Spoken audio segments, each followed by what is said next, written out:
안녕하세요. 야음상가 보이는 라디오 DJ 황호진입니다. 오늘 11월 24일 첫 노래로 세정의 꽃길 듣고 오겠습니다.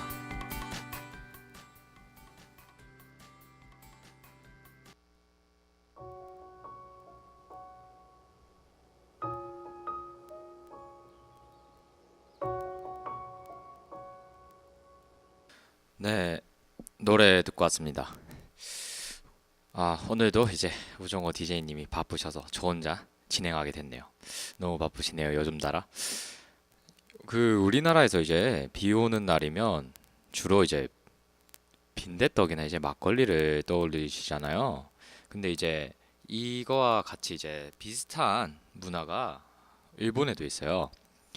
일본에는 이제 비 오는 날이면 이제 오코노미야끼와 이제 맥주 한 잔을 주로 곁들인다고 하는데요.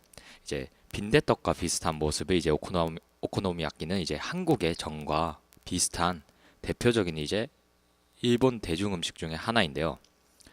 오코노미야끼는 이제 오코노미 그리고 이제 야끼라는 말을 합친 단어고요. 오코노미가 이제 좋아하는 것, 그리고 이제 야키는 굽다라는 말이라고 하네요. 이렇게 합쳐진 말로 자신의 취향에 맞는 재료를 마음껏 선택하여 철판에 구워 먹는 지짐 요리 중에 하나인데요. 지역에 따라 이제 속에 들어가는 재료가 다르고, 그리고 한국의 전 요리와는 약간 달리 얇게 붙여내는 게 특징입니다. 일본 음식의 이제 유래를 얘기할 때마다 나오는 것이 항상 있는데요. 이제 바로 이제 에도 지방과 에도 시대가 나오는데요. 이제 오코노미야끼 또한 이제 에도 시대에 나온 음식인데요. 에도 지방 사람들이 이제 밀가루에 물을 섞어 반죽한 뒤에 넓은 철판 위에 펼쳐놓은 뒤, 그 다음에 다양한 재료를 넣고 구워낸 것이 이제 오코노미야끼의 시초라고 하는데요.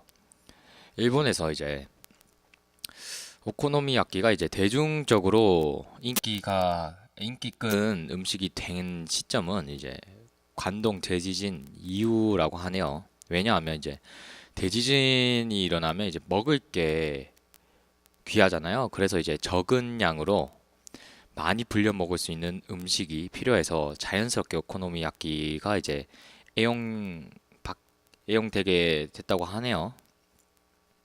뭐 이런 게 많아요. 뭐 사람들이 좀 가난하고 돈이 없을 때 주로 먹는 게 이제 탕 종류잖아요.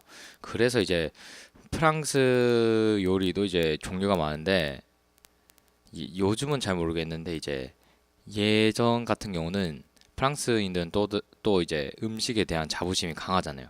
그래서 적은 양으로 많이 불려 먹는 뭐 스프라든지 국물 요리 같은 거는 좋은 음식으로 안 치더라고요. 그쪽은 뭐 이런 문화의 차이도 있더라고요. 다시 본론으로 들어가면 이제 이렇게 이제 관동 재지진으로 이제 대중 음식으로 자리 잡게 된 오코노미야끼는 이제 사람들이 많이 찾으니까 이제 기호에 맞추기 위해 많은 다양한 모습으로 시도되었고 실험되었죠. 그래서 이제 오늘날의 다양한 오코노미야끼로 발전했다고 하네요. 이제 오코노미야끼는 우리나라 이제 빈대떡과 비슷하다고 했잖아요. 재료와 이제 만드는 방법뿐만 아니라 요리를 완성한 뒤의 모습 그리고 맛까지도 비슷하다고 하는데요. 이게 한 설에 의하면 이제 부산의 파전이 오사카 지역으로 건너가 오코노미야끼가 탄생했다라고 할 정도로 빈대떡과 이제 오코노미야끼가 비슷한 모습을 많이 가지고 있어요. 이게 오코노미야끼도 그렇고 이제 파전도 그렇고 종류가 엄청 많은 것 같아요. 모습도 비슷하고. 그리고 빈대떡도 비슷한 것 같긴.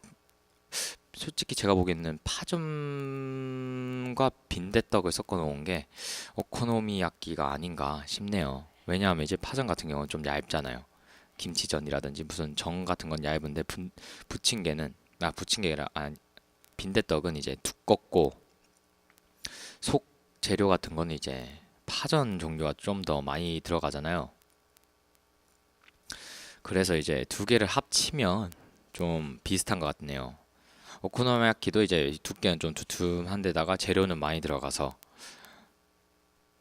두 개를 딱 합치면 똑같은 것 같네요. 이게 종류가 많은데 이제 종류를 좀 더 알아보기 전에 잠시 노래 듣고 오겠습니다. 아련한 기억 속의 목소리 네, 노래 듣고 왔습니다. 이제 오코노미야끼 이제 종류에 대해서 알아보려고 하는데요. 이제 히로시마 풍이 있고 그 다음에 오사카 풍이 이렇게 대표적으로 두 개로 나뉘는데요. 히로시마풍 오코노미야끼는 이제 반죽을 넓게 핀 다음 많은 양의 이제 양배추, 숙주, 그리고 이제 돼지고기, 해산물 거기다가 이제 소바를 올려놓고 이제 철판 위에서 구워서 만드는 스타일이고요. 그리고 그 조리가 다 된 후에는 마요네즈나 오코노미 소스, 그 다음에 아오노리를 뿌려서 완성시킨다고 합니다.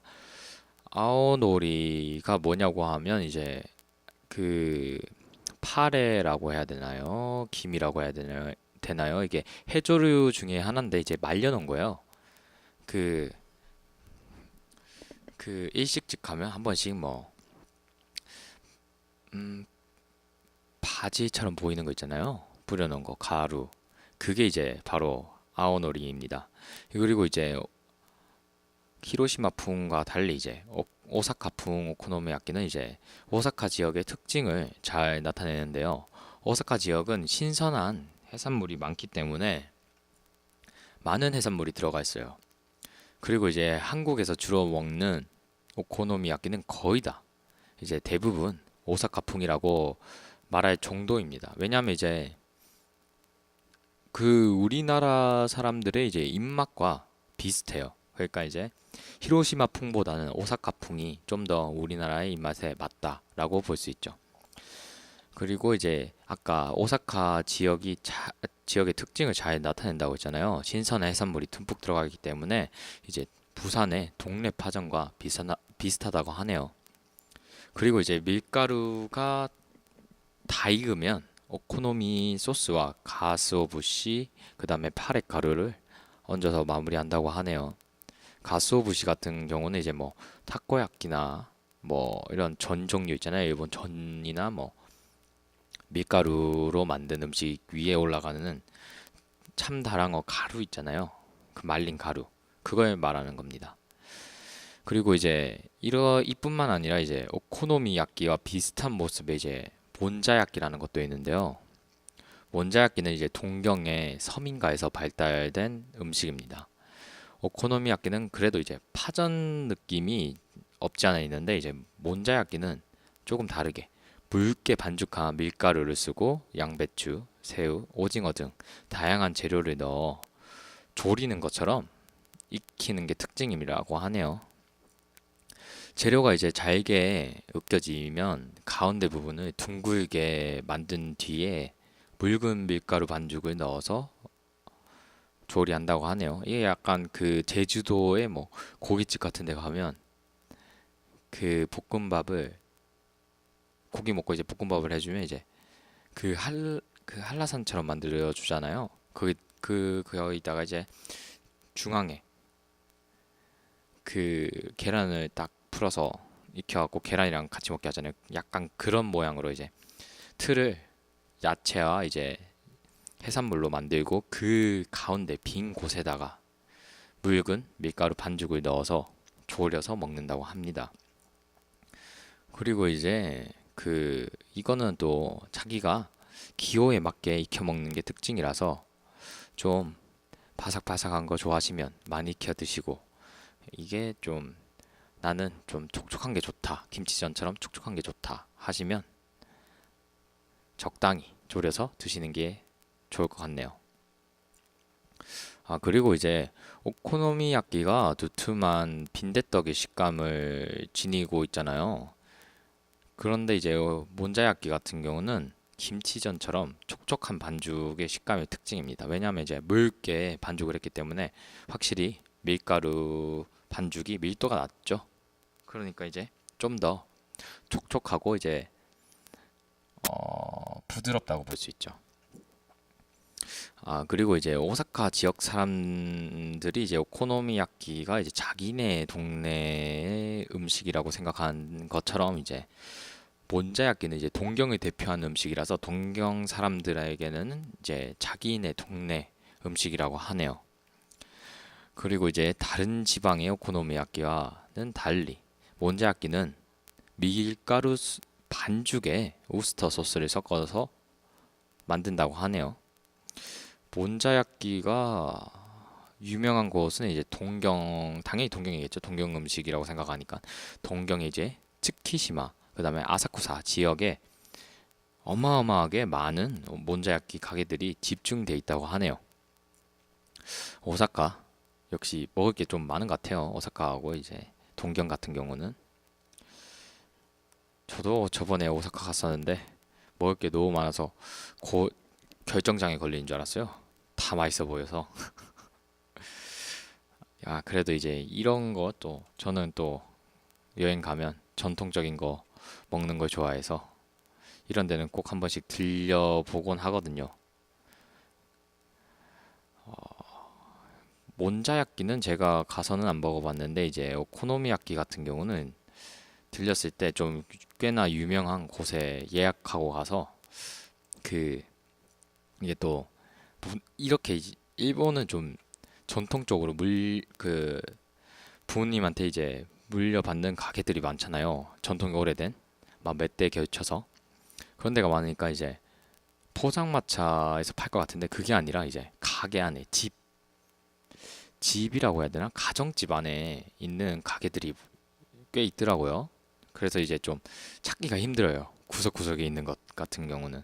그래서 이제 이런 데를 가실 거면 꼭 검색하시거나 현지에서 사시는 분, 뭐 지인이나 한국 분들한테 물어서 가시는 게 좋을 것 같네요. 이제 잠시 좀 더 얘기하기 전에 노래 잠시 듣고 가겠습니다.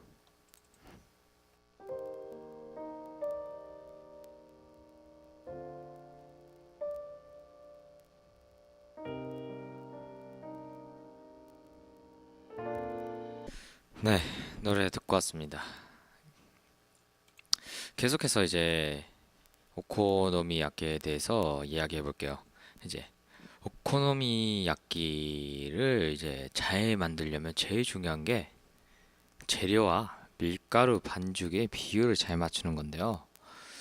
밀가루와 이제 계란, 그리고 이제 양배추 등 각 재료들을 이제 균일한 배합에 맞게끔 맞춰야 되는데 이게 또 이렇게 맞추다 보면 양이 많아지잖아요. 그러면 또 이제 구울 때 힘들어요.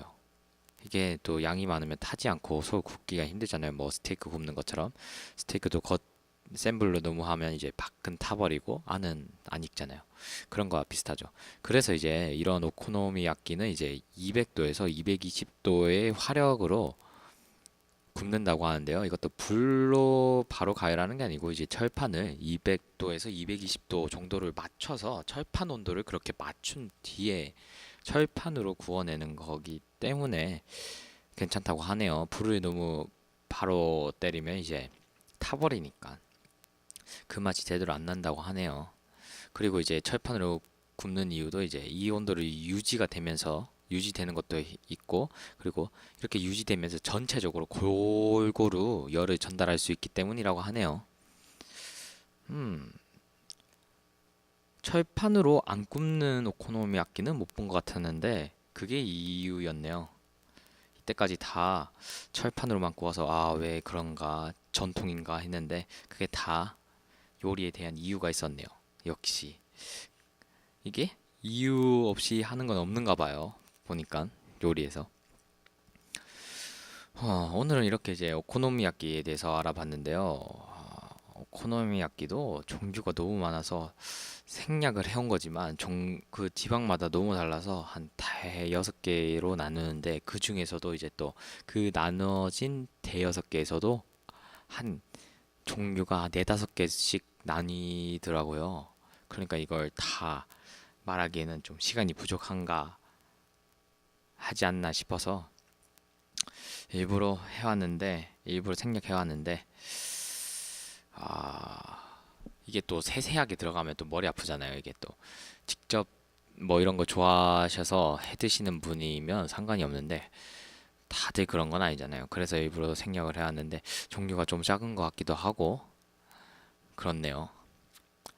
이게 오코노미야끼가 이게 생각보다 만들기가 어렵진 않더라고요. 또 보니까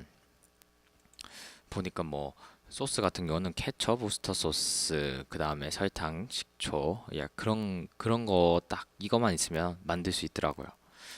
이게 다 네이버 치니까 잘 나와 있던데 한번 이런 빈대떡 종류 좋아하시는 분들이라면 오코노미야끼도 무조건은 아니겠지만 거의 한 7, 80% 좋아하실 거라고 저는 확신하는데 한번 만들어 보시는 것도 나쁘지 않을 것 같네요. 이것도 야채도 양배추나 야채 같은 것도 많이 들어가서 이게 어린애들이 야채를 싫어하잖아요. 그런 애들 상대로 이제 또 야채를 좀 맛있게 많이 먹일 수 있는 방법 중에 하나가 아닌가 싶네요. 집에서 이제 하면 이제 애들은 잘 먹을 것 같아요. 이게 또 소스가 달짝지근해가지고 또 애들 입맛엔 딱 맞거든요. 이게 또 그렇게 시간이 오래 걸린 것도 아니고 보니까 한 15분 그 정도면 충분히 할 수 있는 거더라고요. 이게 뭐 묽은 밀가루처럼 밀가루 반죽처럼 뭐 양이 많은 것도 아니고 그래서 한 조금만 해도 충분히 한 이게 한 그 계량컵 있잖아요. 쌀 한 컵, 두 컵 그 정도가 이제 한 4, 5인분 아니 4, 5인분 아니고 이제 한 3, 4인분 정도 나오더라고요. 그러니까 이제 이렇게 적은 양으로 많이 먹을 수 있으면서 이제 또 만든 시간 또 적게 걸리니까 괜찮지 않나 싶네요. 아, 그리고 요즘에 좀 이제 날씨가 좀 더 쌀쌀해지고 있는데요.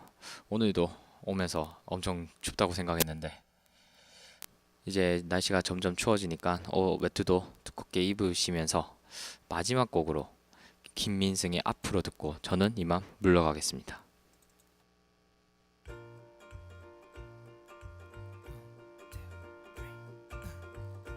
빈 그릇을 설레도 될까 네 생각 참 예쁘다 하지만